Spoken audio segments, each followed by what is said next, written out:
Thank you so much, Chính nữ, Giáng Xuân. It's not phụ nữ. So thank you so much for all of you, the speakers, for very impressive presentation. So ladies and gentlemen, before we move to the first panel discussion of the afternoon session, I just want to ask someone drop it, which the name is Bao. And please come to see me later after I leave the stage, okay? So ladies and gentlemen, in this panel discussions, we'll focus on creativity as a key driver to growth and debate how marketers should leverage creativity in the age of digital and AI.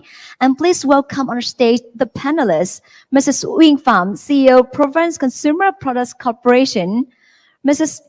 Kate Bayona Garcia, CEO, Publicis Group, Mr. Hoàng Đạo Hiệp, Director of Communication and Marketing Services, Nestle Vietnam, and our moderator, Mr. Aros Descant, Regional Head, MGIDC. And please put your hand together to welcome them on stage, ladies and gentlemen. And today we talk about how to leverage creativity in the age of digital and AI.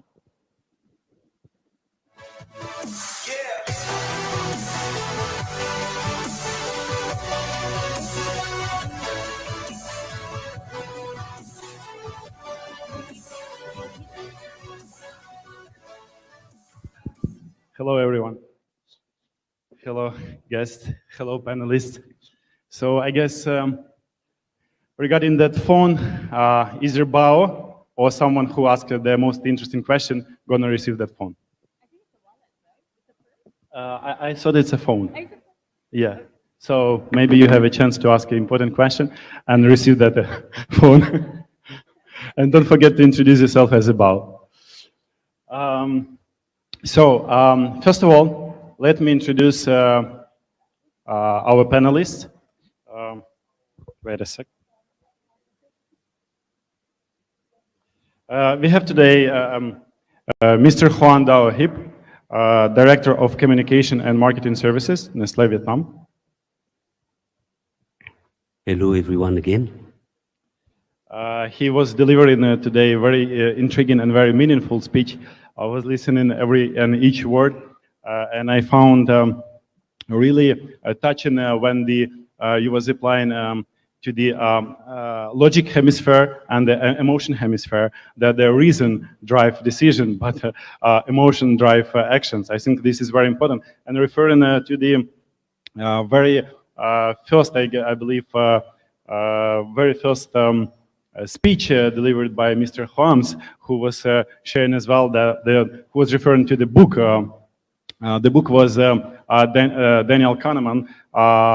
So I encourage all of you to check, to read that book, because I think it's one of the key messages here that you know, at the moment when logic hemisphere thinking that it's already controlling and deciding and on a way to make its decision based on reasons, at that very moment, emotion hemisphere already decided that I want it. That's, yeah. So continue. We have Miss Kate Bayona Garcia, CEO of Publicis Group. Hello. Hello, everyone. I'm so happy to be here. I almost did not make it because I had my emergency, my child school called, but I think I'm meant to be here today. Yes, thank you for joining. You have not only this valuable title of CEO, but also as a mother. And continue, we have Miss Wing Pham, CEO of Provence Consumer Products Corporation. Hello, everyone. Thank you. Yeah, and myself, Aros Descant. I'm a regional head of MGID Vietnam. Our topic today is about creativity, and actually is about growth, first of all. So the question which we should be asking, and which we would like, you know, stick in your mind, that how creativity in this age, in the age of digital and AI application, machine learning, so on and so forth, can contribute to the growth. So I think we got lucky today, we all, I mean, because we have some sort of full representation here, because we have a representative from business, from brand, and we have representatives from agency and also from EdTech. So I believe you'll find it useful from different perspectives. And also, but yeah, I think let's start with the aligning. How do we define creativity itself by different industries? So maybe Mr. Hip would like to start delivering the definition of creativity, how he see it from the consumer goods perspective.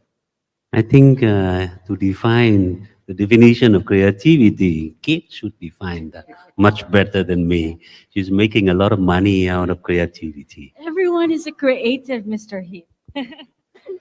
I think creativity is very simple. I think that it is just a new combination of own elements everyone know. And it is so simple. And it is not only restricted to advertising. I think creativity is it is crucial for breakthrough. It's crucial for growth in everything. I mean, in production, in technical, in supply chain, and finance. You know, in the science of media planning, for example. I think if I have to take an example of how creativity changed the thing, I would be very, very proud to share with you the one work that we do together. It is a work on Nescafe, our coffee brand, and it is a campaign about sustainability. And then the people will think sustainability is something boring, something that it is nice to have. You know, like calling people to protect the environment. But then back at that time, we worked on a very strong insight of the youngsters that it is locked down at home by COVID.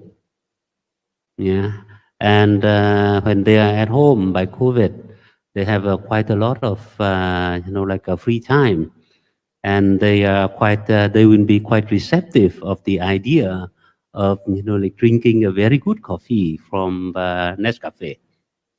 But then, you know, like we just cannot come in and say, hey, you know, Nescafe tastes good and drink it. No, we work with our agency partner, and then they came up with such a brilliant creative solution. Is that instead of doing an ad, they're doing a program, a music program with the Hoàng Tu Lever, and with and also with a very young famous singer of Vietnam, to bringing the sound of nature to become the music piece. And then, you know, back at that time, when you are at home, you are locked down, and then you listen to the really soothing power, the calm of the nature, and then that makes you really want to drink an Nescafe. And then one more thing is that it is not only at the creative of coming up with that story. The creative is coming, you know, like with the media on how to reach the people with that story as well. We had a very personalized, data-powered media plan. We based it on the dynamic creative optimization to personalize the stuff of different kind of sound from nature, that it is catering to different kind of the people, different kind of moment, different kind of mood. You know, so that become, you know, like something that it is quite outstanding. And then the result of that is very simple, that of course, you know, like we sell, you know, like a lot of coffee, but then, you know, and then of course, you know, like our market share is #1 in the market, but at the same time, people love us so much. And then, you know, like they download a lot of the music, and then they really enjoy it, and then they love Nescafe much more, and because Nescafe give them something that was unexpected. That's a very interesting I just example. Of that. course, go ahead. Yeah, because that, aside from it being a great experience, but really there you would see the power of technology and how it can supercharge an idea. We also partnered with platforms like Spotify and Zing to be able to reach the audience. And it's just pretty amazing because sustainability, despite the fact that it can be interesting, actually it's challenging how you would communicate it to the young audience in a most interesting and most important, meaningful way to them. So what we have done is we actually created a playlist that adds value to their life, especially in that situation when that was at the height of the lockdown. And as Mr. Heap has said, I wish we can play the playlist here. It's beautiful songs, by the way.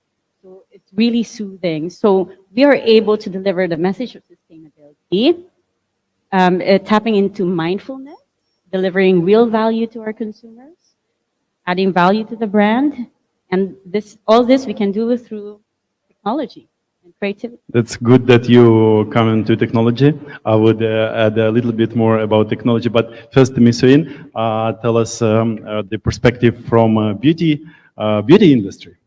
Yeah, so when I got an invitation to join this panel, I from MMA asked myself why you ask a business person to join to the creative panelists, right? Because when you talk about creative, people top of mind is advertising, creative, design, those kind of things.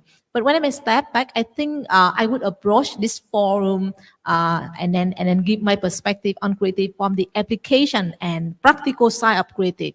It's more on innovation because we have a lot of creative idea and how we bring it to the business, right growth. I think it will be packaged in the form of innovation. So that's what will be my definition of creative in this panel. And I think that's will I think for us that's creative really have to drive growth. Okay, accepted. I've heard about some advertising concern and creative limited, and let's not limit creativity by advertising only. And me representing EdTech, I would like to add a little bit more because I do not agree with that, because I think this is misconception that we think when we think about the advertising creativity, we think about visuals, not. I've been working in a tech business. I observe at least 3 levels in attack in creativity in attack. So the first one, visuals, of course, but the second is the human-powered campaign level, which is on execution side. That's yes. But the most interesting magic happens on the platform level itself, when the algorithm does a job, predicts the behavior of the user, and improves his journey within any channel, whatever it is. So if the algorithm is able to do that. Okay, so moving forward, I would like to raise this kind of question. You decide who want to start first, but we all see that not only marketers, but businesses from different industries, they use different software, marketing automation software. They use different tools. They trying to meet the technological changes which happening on the market. But where do we go with all of this? This technological advancement, isn't it? I see the volunteer. Isn't it we creating a space, a situation that there is no creativity for human, no space, no place for human creativity, and whether there is no space for agency creativity as a business? Okay. Want me to answer that first? No. Okay. You know that long time ago, it's not even today, I think a few years ago, there was an AI that it is able to create poem in Vietnamese. Right now, anyone in here can remember any good poem that it is created by AI. And I have to say, you know, like the poems that it is created by the AI is quite impressive. It rhymes very well, but it has no soul. That it is the thing. It is it is the only thing that it is still make it, you know, like a human is better. Yeah, especially in this case, you know, like with the beauty of the Vietnamese language, with the ambiguousness of the Vietnamese language, I don't think that, you know, like the AI can be able to do that, you know, instead of the human, and the AI cannot have that kind of soul. So I think maybe we are human. We try to like protect our position in the creative world, right? But I think I just echo another point from him. So I think that we acknowledge the power of AI. We acknowledge the effective of AI. I think that so when we look into the process of creativity, so I believe that AI have a lot of advantage because the preparation of creativity, the preparation when you have to like searching for information and then process information and also like bring those understanding analysis into different presentation. I think that's AI have strong power. They can process a lot, much more than human. But I would believe up to now with the current technology, I don't know in the future, we don't know how AI can develop, but currently with the future understanding what we have on AI, the limitation of AI still on the point that they cannot define the problem. And one of the things that human can do, we define the problem, the issue, and then AI is the one can help us to find a solution faster and more creative. So that's my view. Okay. So we are talking about the agency. So any business, for a business to be competitive, you have to have access to data and technology. That's important for you to be competitive. But to win, it should be more than that, right? Because you need human, as what Ms. Win is saying, you need human capital, you need human talent to leverage AI, machine learning, to unleash creativity and innovations that are true builders of wealth and growth. In our business of marketing communications and marketing solutions, right, we deal a lot with human needs, human wants, human hopes, dreams, desires. And human empathy is so important for persuasion. And in fact, the human capabilities of persuasion, empathy, motivation, these are probably going to just be more and more important, priced more and more in the future, because this will be your differentiator when all businesses will be using machine learning and artificial intelligence. So I think the challenge is, how do you marry human emotional intelligence and machine artificial intelligence to make magic happen?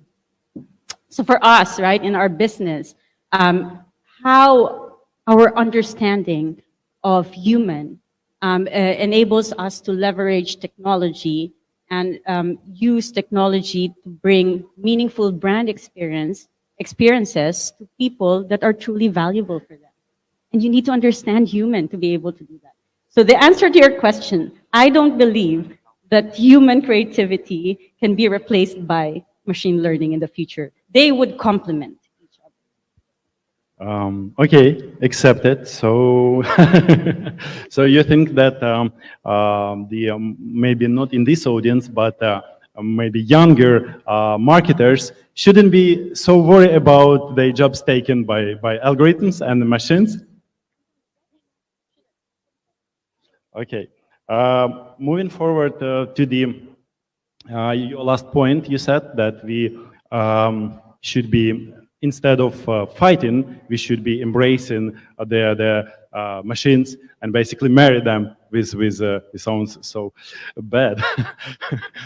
Basically unite, when we're thinking about the how we can unite technology and human talents that leads to the growth, our initial basically task for today for this topic.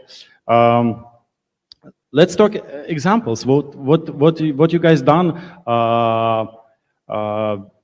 in your businesses that you can share with the people as example. Who wanna start? You start, please. So, for our agency business, right? For our agency business, our company values 100% relying on our talents, on our people.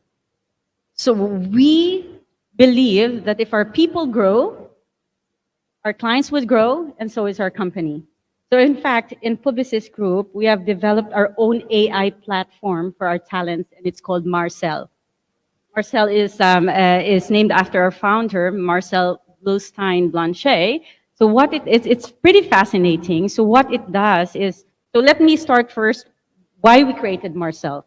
Publicis Group, we have 80,000 creative minds across the world, across different disciplines, across different expertise, different category experiences. And we have this wealth of data, of best practices, of knowledge, of expertise, of talents, right, across the world. So how do we connect them? Now, thanks to AI, thanks to technology, we're able to build a platform that connects 80,000 of our talents and supercharge them.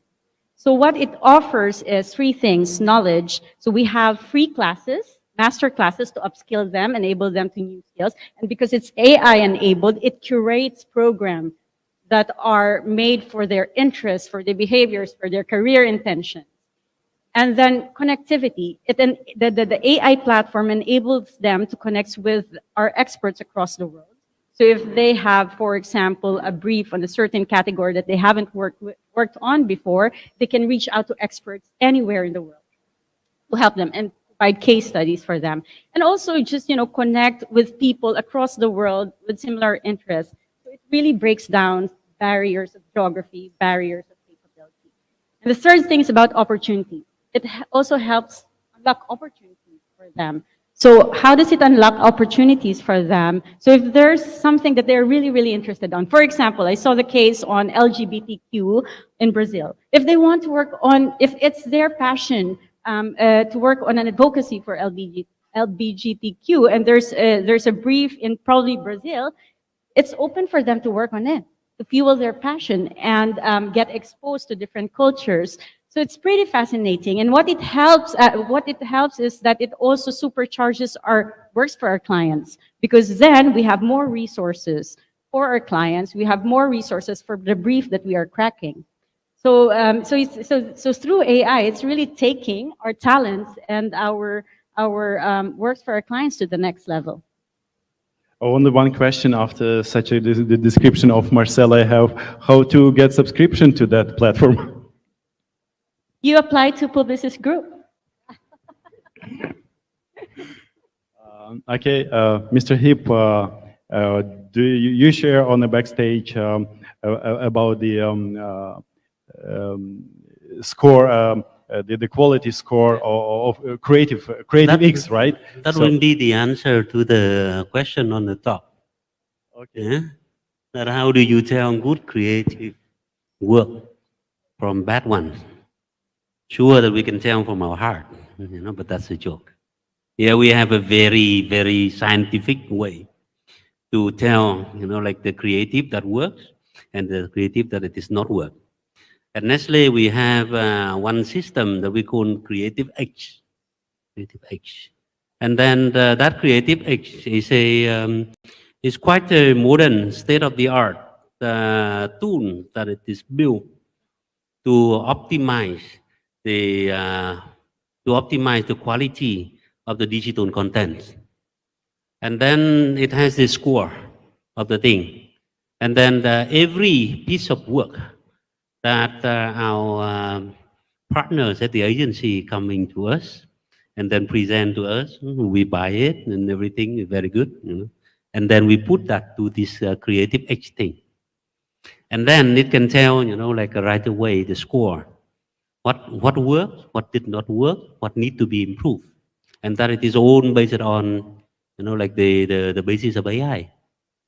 And then, like we'll have to set a benchmark of every piece of digital content have to pass have to pass the score of 80% of the creative edge, and then that can be and only by that it can be put on air. Over here, I have questions to that. Over the years, you observe in using the Creative X, did this pass percentage change? So it's like 80 now. What was the few years ago to understand the perspective over years? Right now, to be very, very honest with you, we are 79.75 something. So maybe, you know, a publicist and Ogilvy will have to work a little bit harder to make us 100% all the time, and being the lead of the global. Okay. Would you like to share the experience, Ms. Finn, about the how did you marry algorithm? How did your company marry the machines learning? Maybe some examples of that. Continue with my question. We can ask this later. We have 1 more hour, no problem. Okay, so I think I think that there's a lot of beautiful sharing from like talent development, creative judgment. So I will share another perspective of business.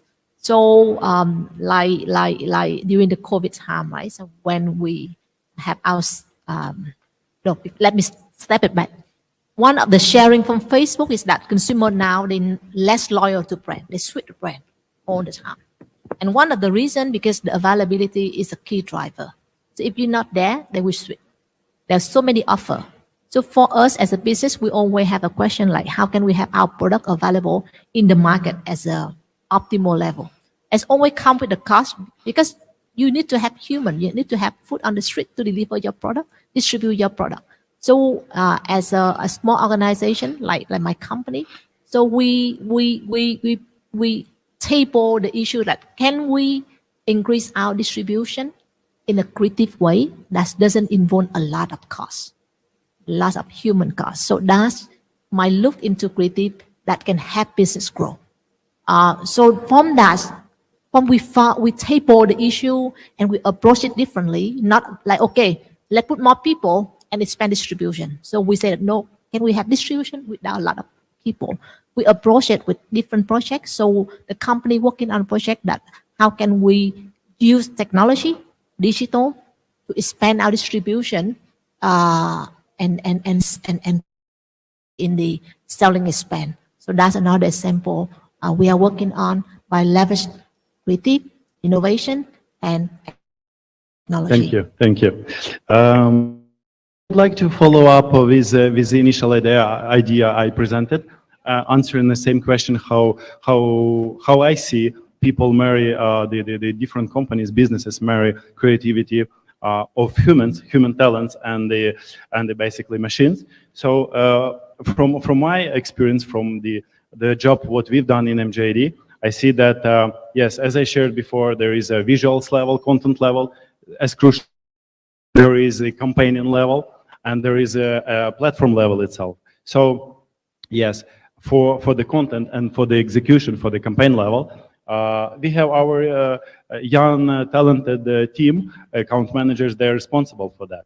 But the most interesting thing happens on the algorithm.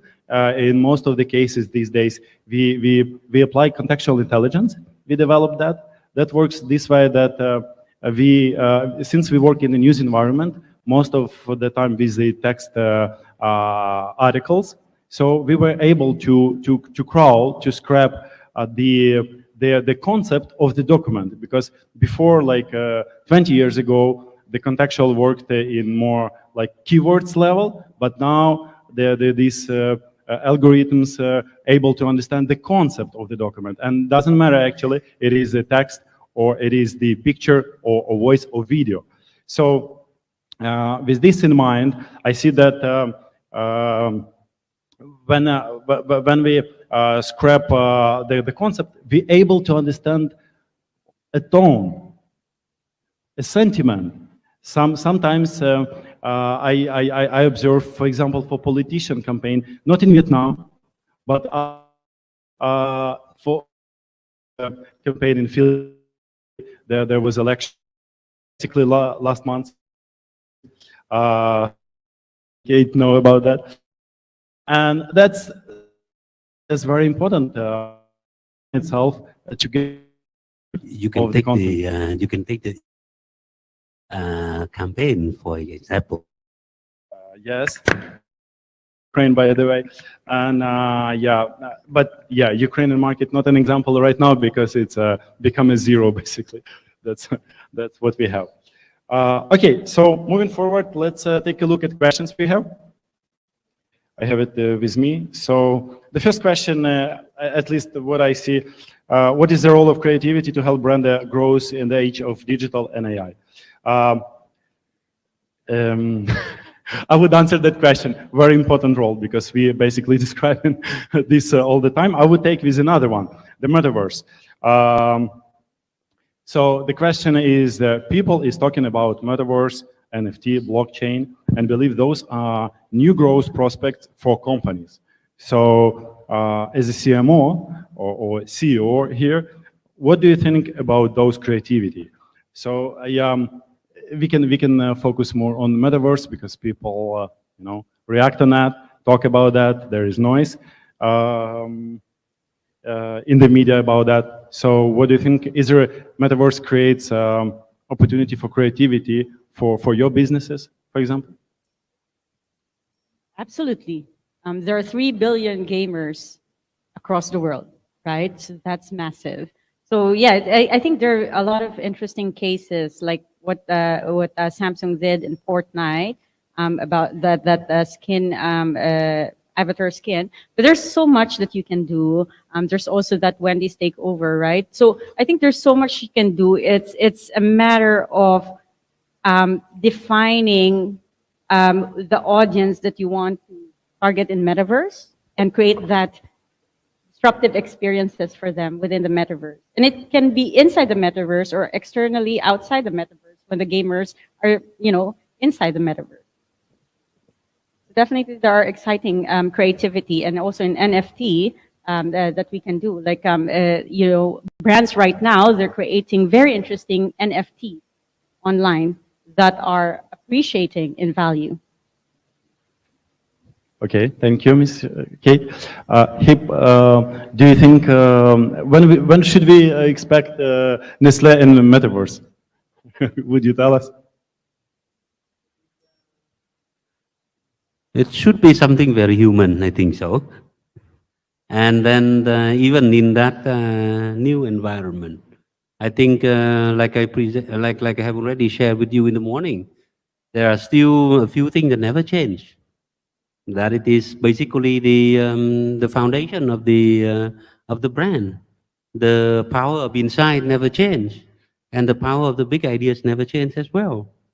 And then like if we're doing so well in the purpose of the brand, if we're doing so well in identifying strong insight that it is supercharged by attention, and if we're doing so well in terms of like coming up with great big ideas, then we can apply that all of these in the new environment together with all kinds of new technologies, only to tell our story better in whatever environment. Yeah, it's the same brand experiences in a different environment. To the different audience. With different psychology during that time. Okay. So the next question I see is about data, and yes, we're talking about how to marry algorithms, machine learning, and human creativity, human talents to create a growth in the marketing field, and then to apply AI applications and machine learning. It needs to learn from something. So we should be powering, fueling data to it. And the question is here, honestly, tell us how much you utilize the data availability, which data you use in your business practices.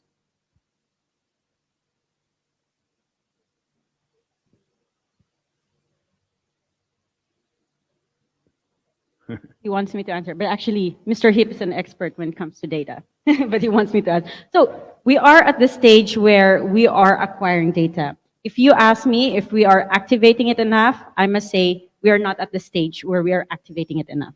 But we should. And when we acquire data through creative experiences. We need to activate it through creative experiences. As again, going back, making it more meaningful to people. The experience has to be meaningful, has to have value to them. So yeah, I think we are at the stage. The industry right now is activating data, is acquiring data, but activating it is still something that needs more work. Thank you. Also, to answer this one, the creative come from data and guts. Yeah, I think it's my very honest answer to you that it is coming from both. And I cannot tell, like what it is the percentage of how many percent from data and how many percent from guts. I think we are looking at the data is a thing to empower our creativity. With data that we have, like sharper insight. With data that we can identify more actionable insights. And then we are talking about collecting data, making the data hygiene and activating it. And then at the end of the day, we have to be quite scalable in all of those data activation. And then based on that will feed it back to our sense of curiosity, feed it back to our sense of consumer centricity, and then it goes on, and it is like a virtuous circle. Thank you. Thank you. I guess for the time being, I would ask for some sort of sum up here.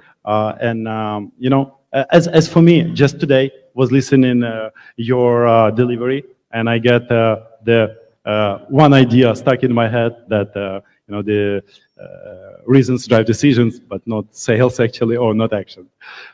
There is emotions responsible for that. So the question is, what do you want audience people here remember from this topic, from your message tomorrow?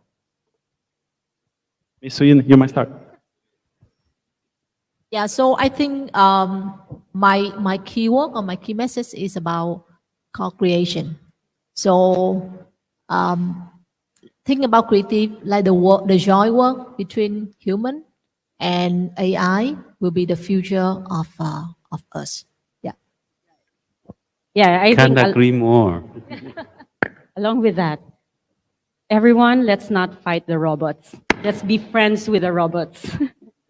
Really, because when we become friends, we can create magic together. And there's so many things that we can do. The possibilities are endless. When we marry artificial intelligence and human emotional intelligence. And I think probably the second, you're asking for two, right? The second is we need to invest more on human intelligence, on human emotional intelligence. So probably beyond cracking coding, we need to crack the codes of empathy.